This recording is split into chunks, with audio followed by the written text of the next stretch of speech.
بسم الله. اليوم راح نبدأ شوربة الخضار، صحية وسهلة جدا.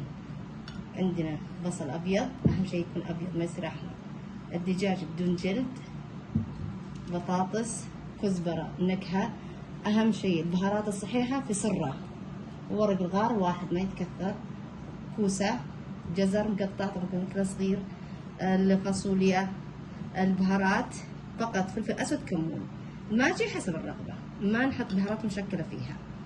وعندك زيت الزيتون عشان أقدر أشوح الدجاج في البداية. بس طبعا مدتها فقط ساعة، هذا ياخذ مني نص ساعة والخضار نص ساعة فقط. وقبل ما أسكر النار أتأكد استواء البطاطس، لأن آخر شيء نضيف البطاطس، الفاصوليا في البداية مع الدجاج لأن أكثر وقت يطول طبخه. راح نبدأ الحين هذا الدجاج مع زيت الزيتون. أهم شيء إنه نحط البصل. بسم الله.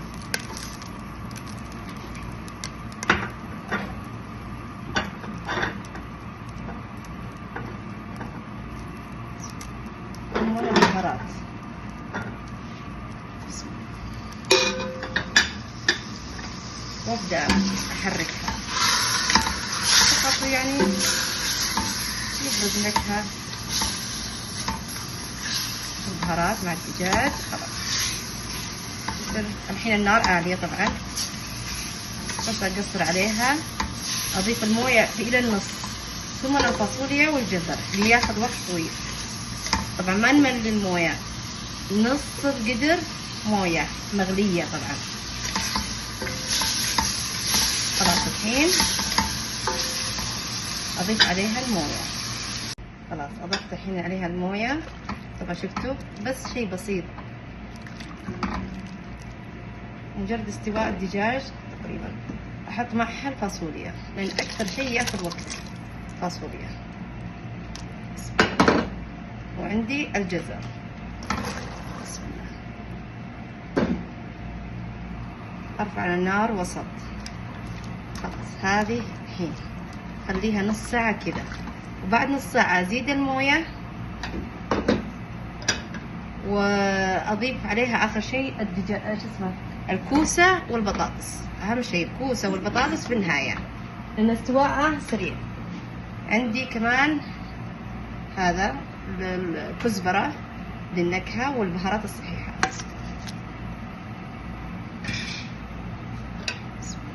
خلاص أخليها نص ساعة والنار. طب إذا بدأت تغلي خلاص أقصر عليها واطي هادي يعني مرة. خلاص الحين بدأ يغلي، خلاص أقصر عليها. أهم شيء في الأكل في نهاية الأكل استواءه ملحة، تأكدون من الطعم قبل ما تقدمون الأكل. خلاص الحين مر نص ساعة، خلاص أضيف عليها الموية. بسم الله الرحمن الرحيم.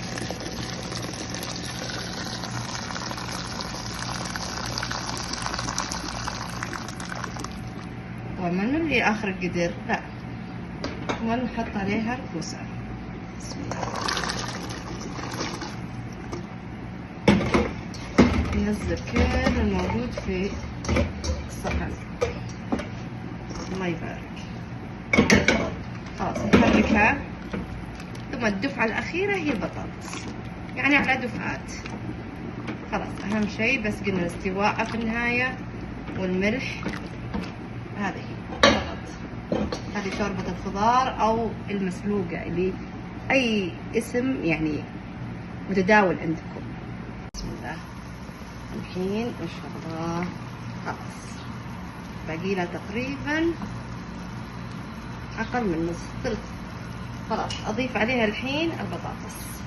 بسم الله الرحمن الرحيم. ننزل كلها طبعا، ما نترك شيء في الصحن، ننزل كل الموجود. بسم الله. بسم الله. خلاص آخر تقليبة.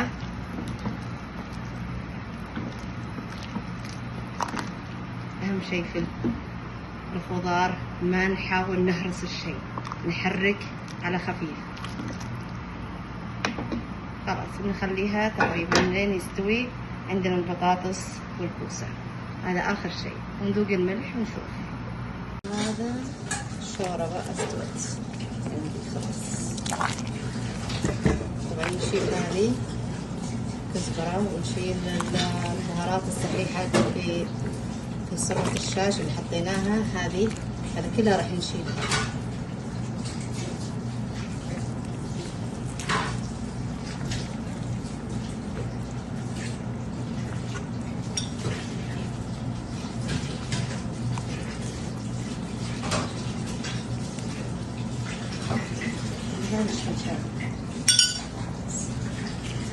الحين نحطها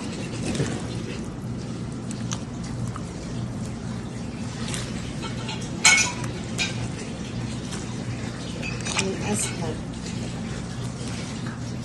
الشوربات وفوائد خاصة للأطفال.